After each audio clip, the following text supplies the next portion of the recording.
네, 오늘 같이 함께 주시는 말씀 제목이 있습니다. 같이 함께 읽어볼까요? 시작. 앞서가시는 하나님, 뒤따르는 우리. 앞서가시는 하나님, 뒤따르는 우리. 자, 날씨가 조금 덥죠? 네, 여러분 저 앞을 잘 보시고 졸릴 수가 있어요. 보니까 지금 휴가 기간이라서 좀 청년 지체들이 많이 빠져 있는데 잘 여러분 들으시고 우리 안에 공동체 안에 말씀의 은혜가 계속 흘러갈 수 있도록 마음을 다해 집중해 주시면 감사하겠습니다. 보이지 않는 길을 걸어보신 적이 있습니까? 보이지 않는 길을 걸어갈 때에 우리 마음 가운데 다가오는 마음은 막막함이겠죠. 두렵습니다. 왜입니까? 어떤 길을 가야 할지 또 그 길이 맞는지에 대한 또 더 나아가서는 익숙하지 않음에 대한 불편함이 우리 마음 가운데 다가오기 때문인 거죠. 우리가 낯선 곳을 찾아가려고 할 때 내비게이션을 이제 쓰잖아요. 그런데 막상 또 내비게이션이 안내를 하더라도 그 지점 근처에 가면 정말 내가 가려고 했던 목적지가 맞는지 다시 한번 두리번거리는 경우들이 종종 있습니다. 처음 가는 길이고 또 익숙치 않은 곳이기 때문인 거죠. 저는 비슷한 경험을 했던 적이 있습니다. 미국에서 이제 운전면허를 저는 땄어요. 한국에서 따지 않고 미국에서 처음 운전면허를 땄는데 미국에는 운전면허 연습장이 있을까요? 없을까요? 네, 없습니다. 그래서 보통 지인이나 친구의 차를 빌려서 같이 연습을 하고 나서 시험장에 가서 바로 이제 시험을 보고 면허를 따는 이제 그런 시스템이었던 것 같아요. 친구를 통해서 이 정도면 됐겠다 싶었습니다. 동네 마을이나 또 이제 하이웨이 이렇게 좀 타고 다니면서 그래도 이 정도면 합격하겠지라고 해서 시험장에 가서 시험을 치렀는데 첫 번째 도로 주행에서는 제가 정해진 코스를 이탈을 했어요. 모르는 길이었거든요. 알려주는 그때 알려주는 인도를 따라서 가다 보니까 순간 놓쳐버린 것이죠. 두 번째는 정해진 길을 잘 갔습니다. 그런데 마지막에 제가 역주행을 하는 바람에 죽을 뻔했어요. 그리고 세 번째는 어렵게 붙었습니다. 제가 그 시험을 치르면서 제가 느꼈던 것 한 가지는 나는 운전을 할 수 있더라도 그 길을 가는 것이 나에게 처음 가는 길이고 낯선 길일 때 얼마나 방황하게 되는지를 그때의 생생한 죽음의 체험을 통해서 경험했던 기억이 있습니다. 아마 우리 모두가 인생이라고 하는 그 길을 걸어갈 때 누구나 다 낯설고 또 익숙하지 않은 길을 걸어가면서 마음에 닥쳐오는 어려움들이 있겠죠. 이스라엘 백성도 오늘 본문을 보면 그러한 마음의 어려움들이 있습니다. 가보지 않은 길을 가게 된 거죠. 4절 말씀인데요. 같이 함께 읽어볼까요? 시작. 그러나 너희와 그 사이의 거리가 2000 규빗쯤 되게 하고 그것에 가까이 하지는 말라. 그리하면 너희가 행할 길을 알리니 너희가 이전에 이 길을 지나보지 못하였음이니라 하리라. 지나보지 않은 길을 가야 했습니다.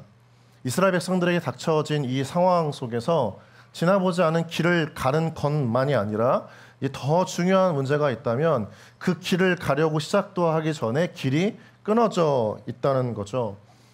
험난한 길이 아닙니다. 그리고 길이 나 있지만 처음 가는 길이 아닙니다. 아예 길을 가야 하지만 그 길 자체가 끊어져 있는 거죠.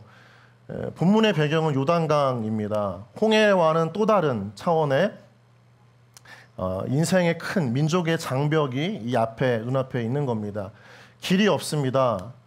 움직일 수도 없는 것이죠. 그런 상황 가운데 오늘 이스라엘 백성들이 놓여져 있는 것입니다.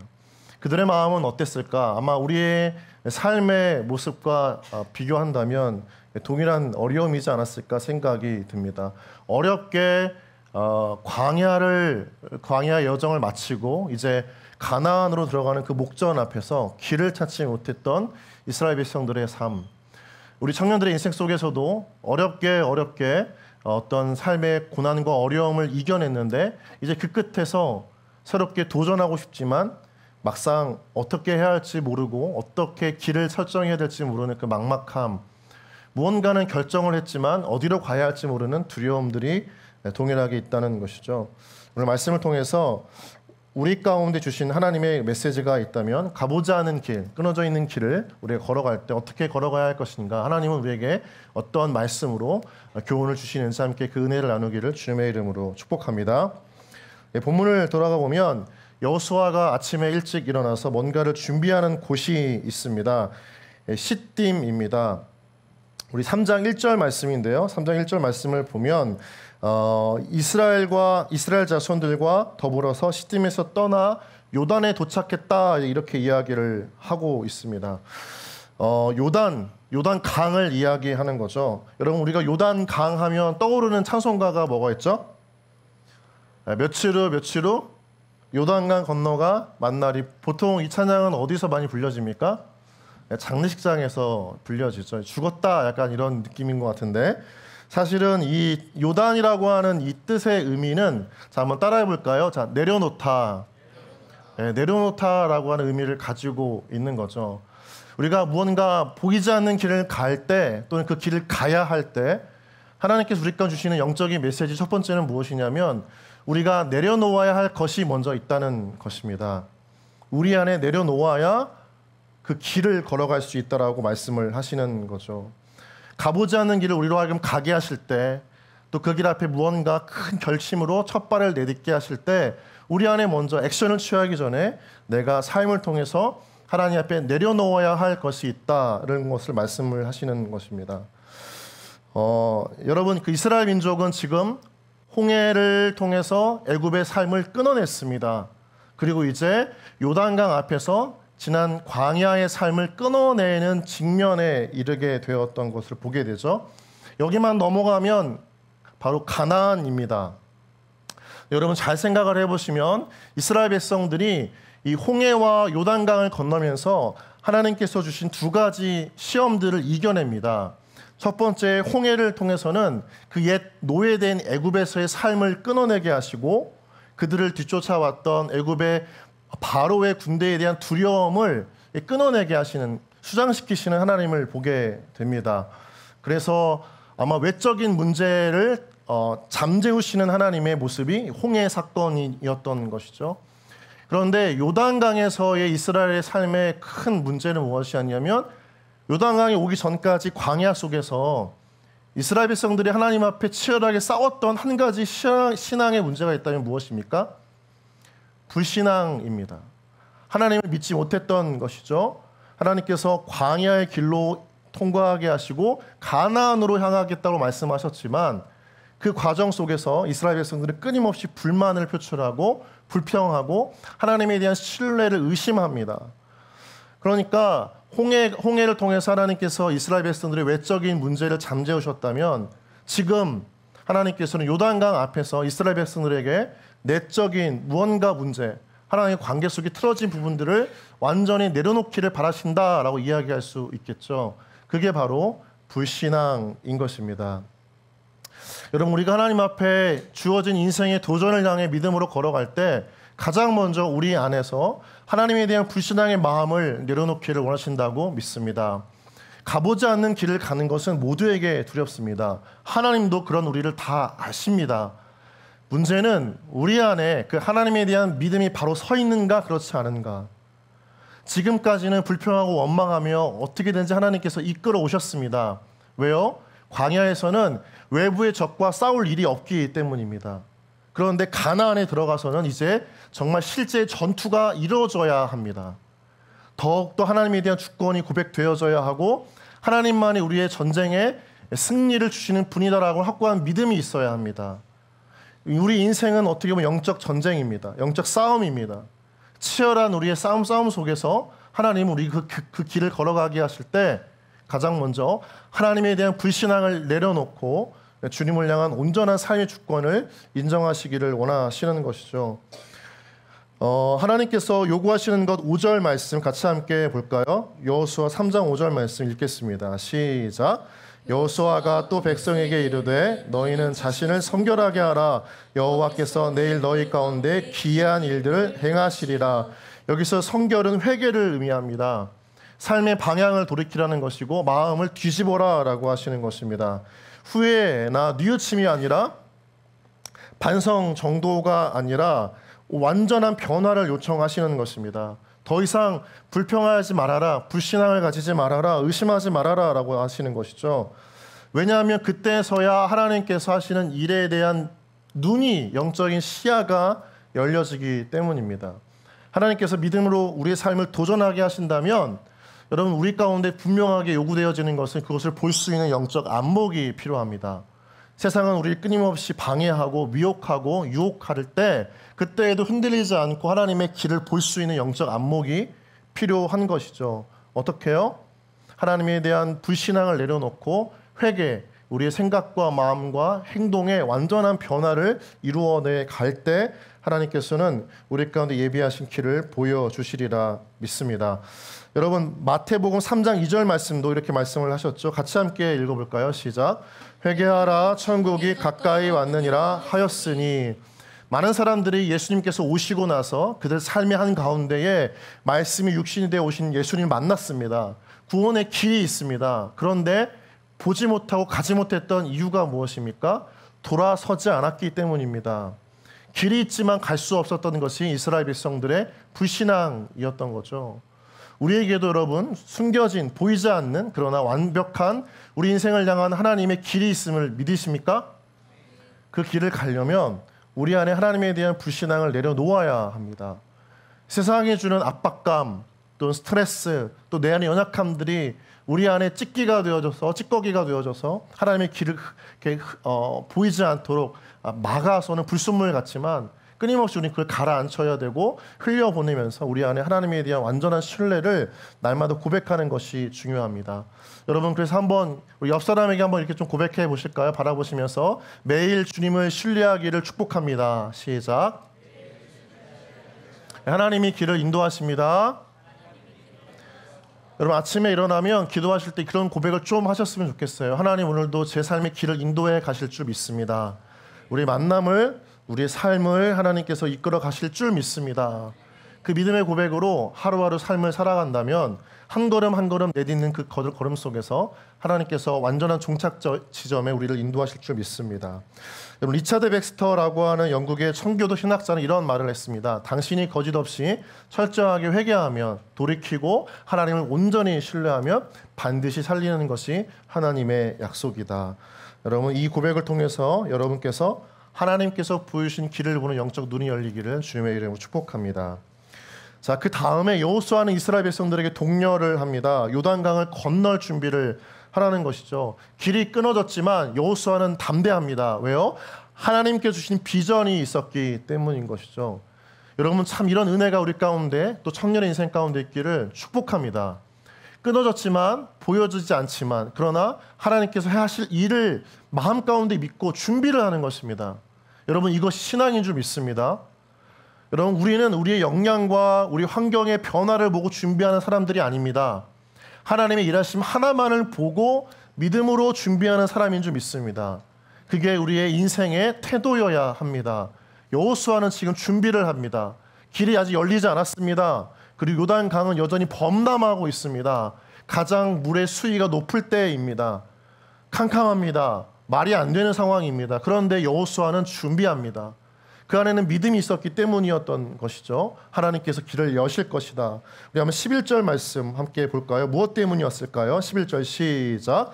보라, 온 땅의 주의 언약궤가 너희 앞에서 요단을 건너 가나니. 요단을 건너 가나니. 다리가 만들어진 것이 아닙니다. 그리고 그 강을 건널 만한 무언가 보트나 배가 있었던 것도 아닙니다. 여호와의 언약궤가 요단을 건너가나니. 그런데 어디 앞에서요? 너희 앞에서, 두려워하고 염려하고 의심하는 너희 앞에서 여호와의 언약궤가 건너가니까 지금 준비하라는 것입니다. 하나님의 일하심을 믿는 사람의 삶 가운데에는 여러분, 이 고백이, 이 믿음의 결단이 있어야 될 줄 믿습니다. 주의 언약궤가 너희 앞에서 요단을 건너가나니. 우리가 보았던 이 여호수아 3장 7절부터 17절을 보면요, 여호와의 언약궤가 참 많이 나옵니다. 하나님의 임재를 상징하는 언약궤, 하나님께서 함께 하심을 모든 이스라엘 백성들에게 보여주시는 그 언약궤, 그 언약궤가 앞에서 간다는 것을 보라는 것입니다. 여러분, 그럼 우리 인생의 삶 가운데에서 여러분, 우리 인생은 우리가 가야 하는 길이 아니라 하나님께서 가시는 길을 뒤따르는 것임을 믿습니다. 그게 인생이 되는 겁니다. 자꾸 내가 앞서 가려고 하면 더 막막합니다. 더 두려워집니다. 어떻게 할지 모르고 방황합니다. 잘못된 길을 들어서면 인생에 대한 후회가 밀려옵니다. 그러나 우리가 가야 할 길이 하나님께서 먼저 가시는 길이라고 한다면 여러분 우리 안에는 그 삶은 적어도 어떤 유혹도 미혹도 우리 마음을 흔들 수 없음을 믿습니다. 저에게 있어서도 이런 좀 고백들이 좀 있습니다. 목회를 하면서 제가 한두 번 여러분에게 설교를 하면서도 이야기했던 것 같은데 이제 신대원에 같이 이제 공부를 할 때 전도사님들끼리 이제 그런 얘기를 참 많이 해요. 전도사님은 MK, PK입니까? 또 MK입니까? SK입니까? 여러분 기억나시나요? 자, MK는 뭐죠? 미셔너리 키즈, 선교사님 아들들입니다. PK는요? 패스터 키즈이죠. 그래서 목사님 아들들입니다. SK는 뭐죠? 잘 모르죠? SK는 스트리트 키즈입니다. 길거리의 목회자들. 아무런 백도 없는. 아버지가 목사님이시고 아버지가 선교사님인 목회자 자녀분들은 좀 다른 길을 가는 것 같습니다. 적어도 길을 안내해주고 알려주는 선배 목회자가 있기 때문인 거죠. 그런데 SK 그냥 양쪽 양가 가문에 아버지와 어머니 가문에 또 주위에 어떤 목회자도 없는 이제 그런 목회 전도사님들 같은 경우는 어떻게 해야 할지 굉장히 고민일 때가 많습니다. 물어볼 때도 없어요. 여러분 저는 PK일까요? MK일까요? SK일까요? 예? SK입니다. 저는 양가에 권사님도 안 계시고 장로님도 안 계시고 제가 신앙의 1세대입니다. 그 길을 걸어가면서 참 때때로 원망도 많이 들기도 하고 어려운 마음도 들 때가 참 많았습니다. 그래서 그 SK 출신인 목사님들끼리 그런 말을 이제 합니다. 아버지가 다 그때쯤 되면은 저 같은 경우도 이제 아버지 거의 70세가 다 되시거든요. 지금이라도 아버지를 신대원에 보내야 된다. 약간 이런 이야기를 할 때가 있어요. 어떻게든지 PK가 되고 싶은 마음이겠죠. 그때마다 하나님께서 저한테 책망하시기도 하시고 도전을 주시기도 하시는 것이 있습니다. 사람 의지 하지 말라는 것이죠.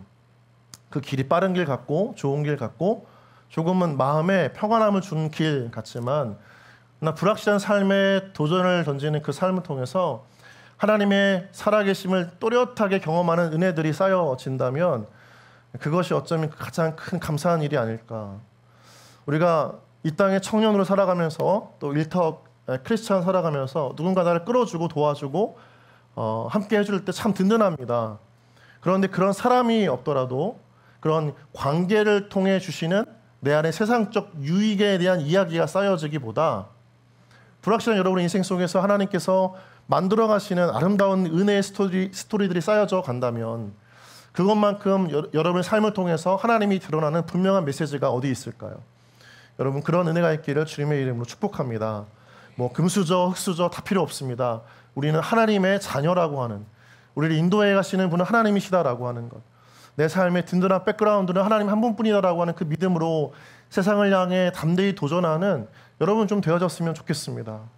청년의 인생 때 되게 불안하고 염려가 되니까 참 이렇게 스스로 노력하는 게 되게 많지 않습니까?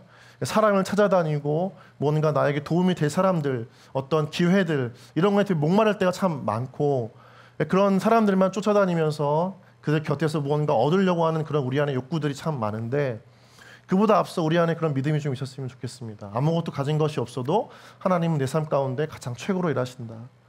여러분 이 은혜가 있다면 내일이 된 불확실의 삶 가운데서도 우리가 믿음으로 걸어갈 수 있지 않을까요? 우리 옆 사람께 한번 그렇게 좀 축복해 볼까요? 하나님께서 당신의 길을 인도해 가십니다. 네, 하나님이 가장 우리 든든한 백그라운드가 되어주시는 거죠. 여러분 그걸 가지고 믿음으로 하나하나 도전해 나가세요.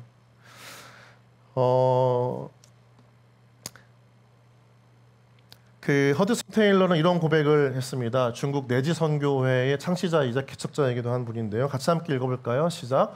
하나님을 위한 일을 시도하다가 우리의 능력의 한계에 이르게 되는 일은 종종 있으나 하나님의 능력이 한계에 도달하는 일은 없다. 굉장한 도전의 말씀이었던 거죠.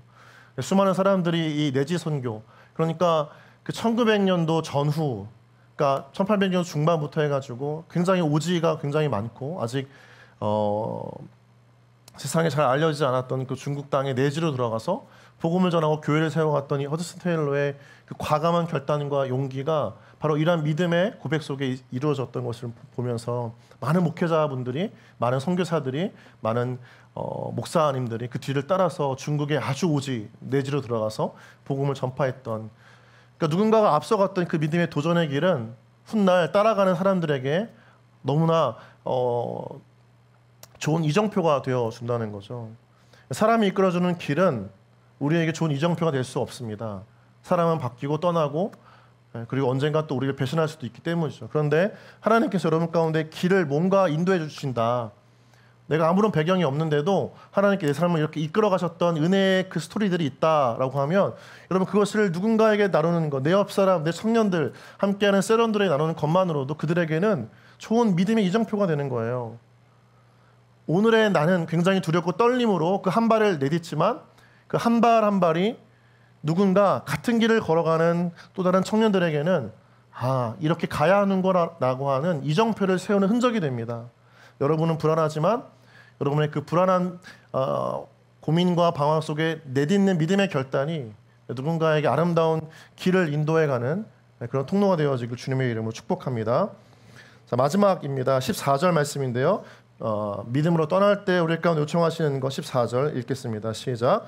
백성이 요단을 건너려고 자기들의 장막을 떠날 때에 제사장들은 언약궤를 메고 백성 앞에서 나아가니라. 이스라엘 백성들이 끊어진 길을 걸어가고 또 그 길을 보여주시는 주님을 바라보면서도 마지막 그들이 해야 할 것이 있었습니다. 그것이 무엇입니까? 자기들의 장막을 떠나는 것입니다. 이게 굉장히 중요한 것 같아요. 하나님께 기도합니다. 하나님 길을 보여주십시오. 이끌어 주십시오. 또 하나님께서 그 기도에 응답하셔가지고 말씀도 주시고 누군가를 통해서 제시해 주셨습니다. 약속도 해주셨습니다. 정작 그런데 안 움직이는 사람들이 있습니다. 이게 우리 가운데 큰 딜레마인 거죠. 기도하고 응답을 주셨고 말씀하셨지만 정작 내 안에 내가 해야 할 하나님 앞에 결단이 필요한 것입니다. 하나님이 다 하시겠지라고 하는 게 아니라 내가 하나님 앞에 도전하고 고백해야 할 그 한 가지 유일한 행동이 있다는 거죠. 장막을 떠나는 것입니다. 장막을 떠나는 것. 대부분의 성경 속의 사건과 상황을 보면 불확실한 삶들이 참 많습니다. 이해할 수 없는 상황들이 펼쳐집니다. 그래서 믿음의 도전이라고 하는 것은 이해할 수 없는 상황에 자신을 던지는 겁니다. 믿음은 이해할 수 없는 현실의 사건과 상황 속에 나를 던지는 겁니다. 던지지 않으면 아무런 하나님의 역사가 일어나지 않습니다. 하나님께서는 그래서 창세기 12장 아브라함을 통해서 우리 가운데 보여주시잖아요. 그 삶을 계속해서 하나님께 던지는 것을 요청하십니다. 그래야 하나님께서 일하시는 것들을 경험하게 하시기 때문인 거죠. 우리는 보장받고 우리는 마음 가운데 뭔가 보여지는 것, 눈으로 보여지는 것에 대한 욕망이 있지만 하나님은 뛰어들라고 하십니다. 믿음으로 결단하고 나서 행동을 취하면 그때 길을 하나하나 열어가십니다. 믿음으로 걷지 않으면 갈 수가 없는 길입니다. 믿음으로 내디딜 때에 하나님께서는 길을 하나하나 열어가시는 것들을 보게 되는 거죠. 열어주신 다음에 걸어가는 건 누구나 다 합니다. 하나님께서 우리의 삶을 걸어가실 때 환경을 열어주신 다음에 걸어가는 것은 다 합니다. 그러나 하나님의 나라에서의 하나님 무대에서의 인생 속에서 다 갖춰진 다음에 걸어가는 것이 아니라 그걸 믿고 믿음의 발걸음을 내딛는 사람, 즉 내 삶의 평안한 삶을 뒤로하고 뛰어드는 사람에게는 하나님께서 그 지경을 넓혀가시는 은혜의 역사들을 보여주시는 것이죠. 여러분 삶 가운데 신앙에 안주하고 싶다라고 하는 그런 마음의 유혹과 미혹이 있을 때가 있습니다. 이 정도면 됐지라고 하는 것, 이 정도의 어떤 하나님 앞에서의 경건의 삶, 이 정도면 됐지라고 하는 내 삶의 일터에서의 어떤 고백들. 근데 하나님은요 우리 가운데 계속해서 더 주님을 온전히 의지하는 삶을 살기를 원하세요. 그때 어떤 일이 일어날까요? 16절 말씀인데요. 같이 함께 읽어볼까요? 16절 시작. 곧 위에서부터 흘러내리던 물이 그쳐서 사라단에 가까운 매우 멀리 있는 아담 성읍 변두리에 일어나 한 곳에 쌓이고 아라바의 바다 여매로 향하여 흘러가는 물은 온전히 끊어짐에 백성이 여리고 앞으로 바로 건널세. 발길을 내딛자마자 어떤 일이 일어납니까? 흘러내리는 물이 멈추는 거예요. 이게 하나님의 일하시는 원리입니다. 물을 멈추게 하신 다음에 건너시는 게 아니고 발을 내딛고 물을 멈추게 하시는 거죠.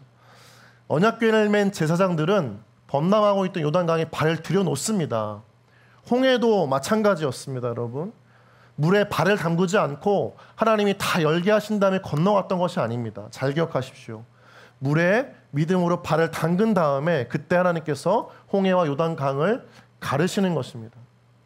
우리 삶에 여러분의 길을 막아서는 것, 어려움 가운데 있는 그 상황과 문제 속에 먼저 믿음으로 발걸음을 내딛고 나아갈 때 하나님께서 그때서야 일을 풀어가시는 하나님이신 줄 믿습니다. 그게 굉장히 중요합니다. 한 걸음의 차이입니다. 잘 기억하십시오. 한 걸음의 차이입니다. 그러나 이 한 걸음의 차이가 그 인생에 새로운 길을 만드느냐 아니면 막혀서 주저앉아 있는 인생으로 전락시켜 놓는가 중요한 갈림길이 되는 거죠. 여러분, 우리 가운데 상황과 환경의 문제 속에서 하나님께서 다 해결하신 다음에 무언가 믿음의 고백을 하기보다 우리 믿음의 발걸음을 내딛고 그 걸음 속에서 역사하시는 주님을 온몸으로 경험하는 여러분 인생 되어지길 주님의 이름으로 축복합니다. 어떤 일이 일어났을까요? 17절 말씀 같이 함께 읽어보겠습니다. 더 놀라운 하나님의 계획이 있습니다. 17절 시작. 여호와의 언약궤를 맨 제사장들은 요단 가운데 마른 땅에 굳게 섰고 그 모든 백성이 요단을 건너기를 마칠 때까지 모든 이스라엘은 그 마른 땅으로 건너갔더라. 17절을 보면요, 똑같은 표현의 단어가 나옵니다. 어떤 표현입니까? 자, 어떤 표현이죠? 노란 글씨에 마른 땅입니다. 마른 땅. 마른 땅이 아니었는데 마른 땅이 된 겁니다. 지금 방금 물이 갈라졌습니다. 그러면 그 땅은 여러분 마른 땅이어야 합니까? 질퍽질퍽한 땅이어야 합니까? 네, 건널 수가 없는, 굉장히 불편하고 어려운. 그런데 성경은요, 이 요단강이 갈라진 이후에 그 땅을 이스라엘 백성들이 건너갈 때 마른 땅이라고 이야기합니다. 2번이나 강조합니다. 마른 땅은 걷기 좋은 땅입니다. 마른 땅은 편하게 걸어갈 수 있는 땅입니다. 하나님께서 우리 인생을 향해 믿음으로 도전하는 인생 가운데 예비하시는 하나님의 더 놀라운 역사인 줄 믿습니다. 이게 믿음의 작동의 원리인 거죠. 여러분, 우리 가운데 이 마른 땅을 걷는 은혜가 있기를 주님의 이름으로 축복합니다. 지금 우리 삶 가운데 그런 도전과 결단이 필요한 거죠. 이 하나님에 대한 믿음을 가지고 우리가 삶의 한가운데 뛰어드는 그 청년의 인생이 우리의 삶이 되어지기를 축복합니다. 이사야서 43장 19절 말씀 마지막 읽고 마치도록 하겠습니다. 19절 시작. 보라, 내가 새 일을 행하리니 이제 나타낼 것이라 너희가 그것을 알지 못하겠느냐. 반드시 내가 광야의 길을 사막에 강을 내리니. 광야에는 길이 없습니다. 그런데 길을 내시는 하나님, 내가. 사막에는 강물이 없습니다. 그런데 강이 하나님께서 하신다는 것이죠. 여러분, 여러분의 인생이 광야와 같고 또 사막과 같을 수도 있지만 중요한 건 우리 안에 그런 믿음이 있었으면 좋겠습니다. 하나님이 내 인생의 길을 내신다. 이 믿음이 여러분 가운데 유일하게 고백되어지는 믿음의 고백이면 좋겠어요. 우리가 광야를 걷더라도 길이 보이지 않아서 어렵지만 인생의 어두운 밤과 같은 광야의 시간 속에서 하나님은요, 길이 아니라 하늘의 별을 보게 하시죠. 그 별을 볼 때에 다시 우리 안에 하나님 살아계시는가에 대한 의심이 먹구름이 사라지고 하나님께서 계획하신 것에 대한 신뢰를 고백하게 됩니다. 창세기를 보면 아브라함이 그랬잖아요. 모든 열방의 아버지로 삼으시겠다라고 하는 하나님의 계획이 있었지만 늘 두려워서 떠나려고 하고 숨으려고 할 때마다 장막 안에 숨어 있었거든요. 근데 하나님께서 그 아브라함을 끄집어내셔서 말씀하세요. 나와서 저 하늘에 펼쳐져 있는 별을 보라는 거죠. 왜요? 그게 하나님의 계획이기 때문입니다. 그 별은 하나님의 마음입니다. 우리 인생에도 하나님이 그렇게 축복하시지 않겠습니까? 어두운 밤을 보내고 있지만, 현실을 보면 그렇지만, 그러나 하늘을 보면 우리를 향해 빛내고 있는 그 하나님의 작은 그 계획, 그 별과 같은 그 마음, 그것이 우리 가운데 있는 줄 믿습니다. 믿음은 그 별을 보고 온 우주를 만드신 하나님을 바라보는 겁니다. 하나님께서 이 우주 속에 나를 인도해 가시는구나. 작고 연약한, 어쩌면 우리가 보는 반딧불과 같은 그 하루살이 존재일 수 있지만 하나님은 우리의 인생에도 그 별과 같은 빛을 비춰주시는 분이다. 여러분, 광야의 길을 누가 내시죠? 사막의 강물을 누가 내십니까? 하나님이십니다. 우리는 그 하나님을 믿고 한 걸음 한 걸음 인생에 걸어가면 됩니다. 여러분, 청년의 인생 속에서 이 하나님을 한 번, 두 번, 세 번 만나면서 그 믿음의 스토리가 이어져 갈 때 훗날 여러분이 걸어갔던 그 길을 보고 누군가 용기를 낸다면 여러분, 오늘 우리가 닥치는 어떤 마음의 불안, 염려, 삶으로 남겨놓는 중요한 신앙의 메시지가 되지 않을까요? 여러분, 그런 인생을 살아가는, 또 그렇게 주님을 의지하고 여러분 앞에 끊어졌던 길일지라도 길을 내시는 주님을 만나는 은혜가 있기를 주님의 이름으로 축복합니다. 여러분 마음 가운데 떠오르는 감정을 그대로 받아들이지 마십시오. 그냥 내 마음 생각 가운데 가득 차게 되어지는 그 생각을 그냥 내 것으로 인정하지 마십시오. 성령을 통해서 우리 마음의 그 어두운 마음을 거두어내시고 두렵고 흔들리는 생각, 불안과 염려와 부정적인 그 관점을 내 안에 쌓아놓게 할 때 성령께서 그걸 또 거두시는 것들을 우리가 날마다 좀 고백했으면 좋겠습니다. 성령님, 제 안에 제 마음에 인간적으로 다가온 생각과 두려운 마음들이 있는데 그 마음을 걷어내 주시고 제 마음에서 하나님을 보게 하시고 그 길을 열어가시는 주님을 만나게 해주십시오. 그 길을 그 마음을 고백하는 여러분 되어질 때 하나님께서 우리의 길을 내실 줄 믿습니다.